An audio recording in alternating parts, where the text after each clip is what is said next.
lot of fighters who use wraps, but they don't use any sponge or guard or anything to protect their knuckles. Now, I know what you guys are saying. Well, I use knuckle guards. The problem with the knuckle guards is when you start generating a lot of power and hitting with so much force, it's not enough padding to protect your hand from any injuries. This sponge can be bought at AutoZone or Riley's, pretty much a grocery store, wherever you can get a full sponge like this. I learned this method of wrapping my hands when I met my cutman, Mike Bazzel. I did have hand problems at the beginning of my professional career, and ever since I started doing this method of wrapping my hands, never ever again did I have hand problems. My hands have been safe. Make the investment of spending $3 to $4. Now, I have tape here as in extra security. You don't need to have the tape. I use ward tape. The reason why I like ward tape is because I can cut it with my hands. I don't need no scissors or nothing. All right, guys, so here we got the car sponge.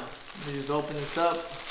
Boom. Now, you guys are wondering, it's very thick, but you got to realize it's a sponge, so it's going to go in. And after a while, from using these, even the first week, the sponge is going to mold into your hand, so it's not going to be this thick. It's going to start this thick, which is little trouble to wrap at first, but once it's molded to your hand, this is going to be easy. Now, the sponge comes in full, but what you need to do is cut it right in half, right down the middle, as straight as possible. So I have some scissors right here. You can use knives. You can have somebody help you and hold it. That way you do it right. So here we go. You can choose which one you want to use for your left or your right. Now this wrap, I believe, is 180 long. It's not the short one. So if you have the short wrap, it might not work for this sponge because you're gonna have too short of a wrap. But you need to know how to use your wrap in the best way possible to cover all areas. So obviously you want to be stingy with the wrap and how you use it. A lot of people like to right away put the loop here and they'll start wrapping. I like to put the loop through my hand, but I like the wrap to hang off my hand. So from here, remember, we want to be stingy with the wrap. We're gonna go over the hand. We're not gonna really concentrate on the knuckle area because the pad's gonna cover that. Then we're gonna loop around our thumb.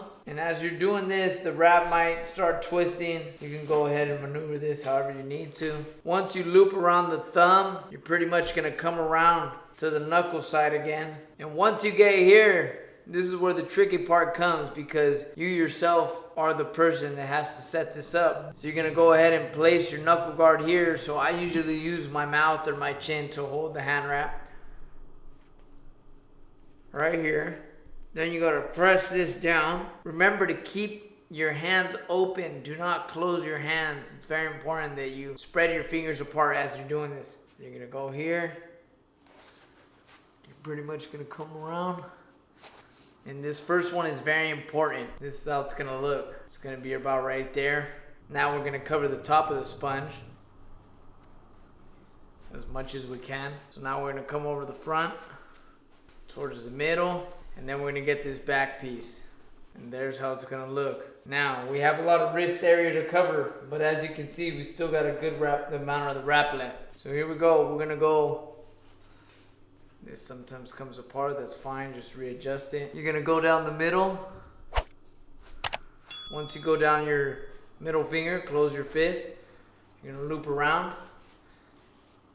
Now you're gonna go through the pinky side. Now you guys can do this, how I'm doing it, kind of organizing it. You don't have to, as long as it goes through. Circle around the wrist again. Then we're gonna come up through the index finger. Then we're gonna pretty much finish all this off. Wanna come over, clean this up here.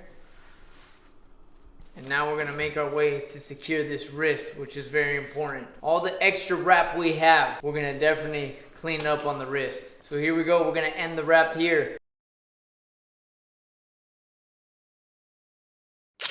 If your wrap ended up backwards, all you have to do is flip it and go ahead and finish the wrap. And so here we go.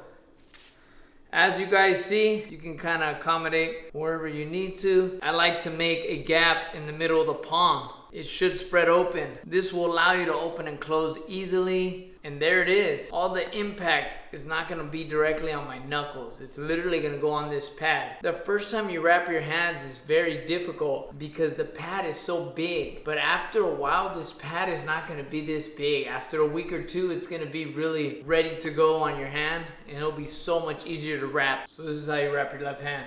Now, like I said, I'm going to show you guys with the tape how I like to wrap it. Now, the tape, I like to use it as an extra security just to secure my hand wrap. Pretty much go around the wrist, go around the thumb, go around a little bit around the knuckle area below it, and I'll pretty much just clean it up there. I just took my wrap off, and you could already see the moles starting to happen, and I didn't even punch the bag. Like I said, the first 2 times you use it, it's going to be kind of hard. Let me know in the comments what you guys think. Thanks for watching.